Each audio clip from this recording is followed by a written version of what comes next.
Hello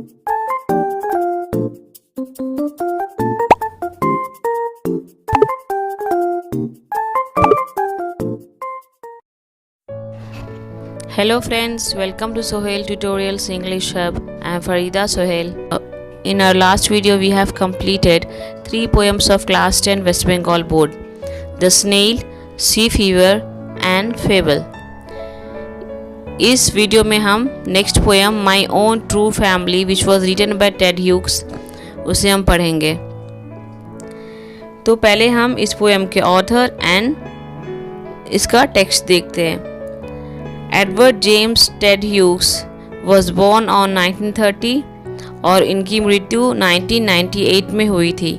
he was a noted English poet and had been the poet laureate of Great Britain from 1984 till his death.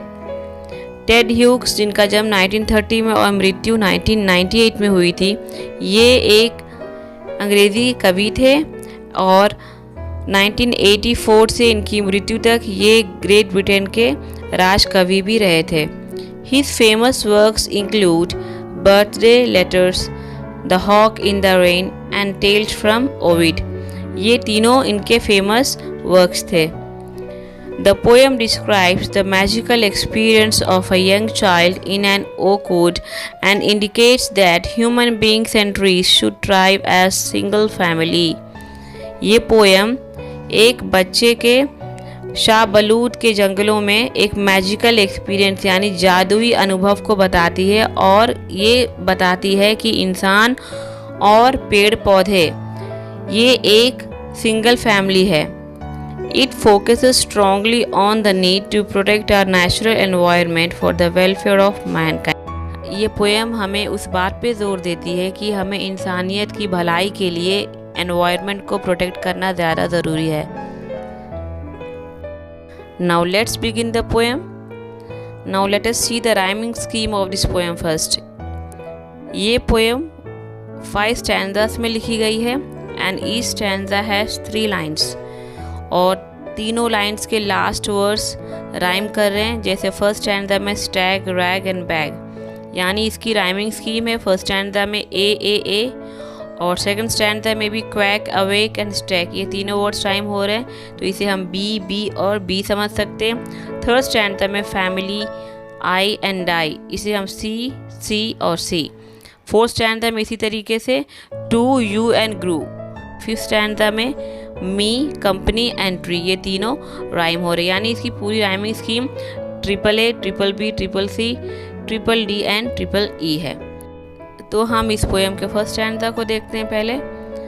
Once I crept in an oak wood, I was looking for a stag।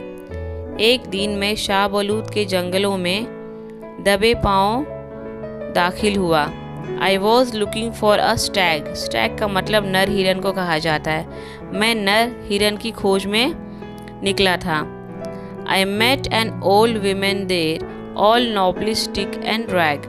वहाँ मैं एक बूढ़ी औरत से मिला जो गांठदार लकड़ी लिए हुई थी और फटे पुराने कपड़े पहन के थी। She said, I have your secret here inside my little bag। और उसने मुझसे कहा कि मेरे इस छोटी सी थैली में तुम्हारा राज है। Then she began to cackle and I began to quack। और फिर वो ठहाके मार के हंसने लगी, यानी खिलखिलाकर हंसने लगी और मैं डर से कांपने लगा। क्वैक का मतलब होता है कांपना। She opened up her little bag and I came twice awake। उसने अपना छोटा सा थैला खोला और मैं 2 बार जागा। यहाँ पर ट्वाइस अवेक का मतलब होता है 2 बार जागना, यानी एक बार जब इंसान नींद से जागता है और दूसरी बार जागने का मतलब है जिसकी अंतरात्मा जब जागती है, यानी जब हमें ये फीलिंग, ये एहसास होता है कि हमने कुछ गलत किया है या फिर जिन चीज़ों के बारे में हम नहीं जानते वो हमें बाद में जब पता चलता है, यानी फ्रॉम इग्नोरेंस टू नॉलेज। तो इसे ट्वाइस अवेक कहते हैं, दोबारा जागना। Surrounded by a staring tribe and me tied to a stag. तो जब मैं सपने से जागा तो मैंने अपने आप को एक अनजान ट्राइब यानी जनजाति के बीच में पाया, जो कि मुझे घूर रही थी। स्टेरिंग का मतलब हुआ घूरना, और मुझे एक खंबे के साथ बांध दिया गया था। Now see the third stanza.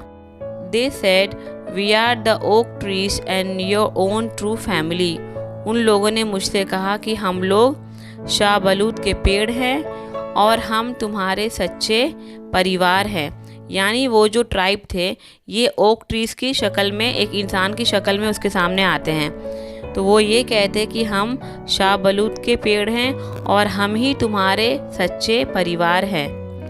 We are chop down, we are torn up, you do not blink an eye. हमें काट के गिरा दिया जाता है, हमें उखाड़ दिया जाता है, लेकिन तुम अपनी पलक भी नहीं झपकाते। Unless you make a promise now, now you are going to die. जब तक तुम ये वादा ना कर लो अभी, तुम मारे जाओगे। यानी तुम्हें एक वादा करना होगा, नहीं तो तुम मारे जाओगे। और वो वादा क्या है? See the fourth stanza. Whenever you see an oak tree felled, swear now you will plant too. तुम जब भी देखो कि कोई एक शाहबलूत का पेड़ गिर गया है या उसे गिराया गया है, कसम खाओ कि तुम उसके बदले 2 पेड़ लगाओगे। Unless you swear the black oak bark will wrinkle over you. और जब तक तुम ये वादा नहीं करते, ये काले शाहबलूत के छाल तुम्हारे जिस्म पर झुर्रियाँ बना देंगी। And root you among the oaks where you were born but never grew. और तुम्हें इसी शाहबलूत के जंगल में गाड़ दिया जाएगा जहाँ तुम पैदा हुए थे लेकिन पले बड़े नहीं थे। See the fifth stanza. This was my dream beneath the boughs, the dream that altered me. ये मेरा ख्वाब था उन शाखों के नीचे और जिस ख्वाब ने मुझे बदल दिया। यानी अभी तक जो भी पोएट ने कहा है फर्स्ट 3-4 स्टैंडर्स में, ये पोएट का ख्वाब था। जब वो ख्वाब से जागता है तो वो अपने आप को बदला हुआ महसूस करता है। When I came out of the oak wood back to human company, मैं जब उस जंगलों से बाहर आया दोबारा इंसान के झुंड में, My walk was the walk of a human child, but my heart was a tree. मेरी चाल एक इंसान की तरह ज़रूर थी, लेकिन मेरा दिल एक पेड़ बन गया था। So this was the summary of the poem. Now what is the theme or moral of this poem? This poem focuses strongly on the need to protect our natural environment for the welfare of mankind before it is too late. It also preaches that humans and trees should thrive as a single family. Now let's see the figure of speech used in this poem.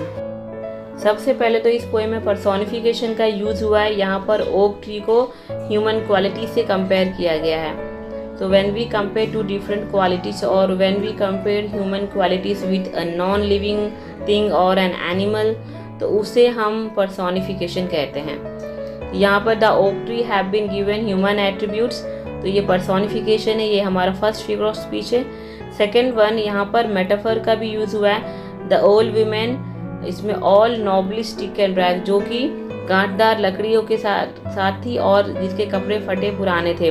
तो इससे ये direct comparison of that वो old women, ये दिखाता है उस condition को कि she was poor and exploited state of mother nature. ये मदर नेचर की उस स्थिति को बताई जा रही है कि उसे किस तरीके से एक्सप्लॉइट किया जा रहा है, मदर नेचर को किस तरीके से एक्सप्लॉइट किया जा रहा है। तो it is a direct comparison, तो इसे हम मेटाफर कहते हैं। सिम्बोलिज्म का भी यहाँ पे यूज़ हुआ है। This poem is replete with symbols, जैसे the child search for the stag is a symbol of man's quest for the idol attend. Then the black oak bark, ये सजेस्ट करता है इनफर्टिलिटी एंड बैरननेस को, यानी बंजर ज़मीन को, dryness को, सूखापन। तो black oak bark is a symbol of infertility and barrenness, ये एक सिम्बोलिज्म है। Next one is twice awake, ये जो वर्ड यूज़ हुआ है इस पोएम में, इसका मतलब है कि एक तो moral awakening which is a transmission from ignorance to knowledge, और एक जो अवेकनिंग है वो फ्रॉम मतलब नींद से जागना, वो एक तरीके का जागना हुआ, और एक ट्वाइस अवेक मतलब दोबारा जागना यानी मोरल अवेकनिंग। तो it is also a symbolism. Then the dream that altered the child is a symbol of spiritual reawakening यानी अंतरात्मा का जागना, ये भी एक सिम्बोलिज्म है। So totally there are 3 types of figures of speech used in this poem, metaphor, personification and symbolism. Hope आपको ये पोएम अच्छी तरीके से समझ में आई होगी। If you have any doubts please write me in the comment section. और आपने अगर मेरे पिछले वीडियोस नहीं देखे हैं तो मैंने डिस्क्रिप्शन बॉक्स में इसका लिंक दे दिया है, आप वहाँ से जाकर देख सकते हैं। If you have liked my video press the like button, share and subscribe my channel, and don't forget to hit the bell icon so that you'll get all the notifications. Meet you with another poem in next video. Till then, stay blessed, stay connected, stay healthy. Thank you so much for watching.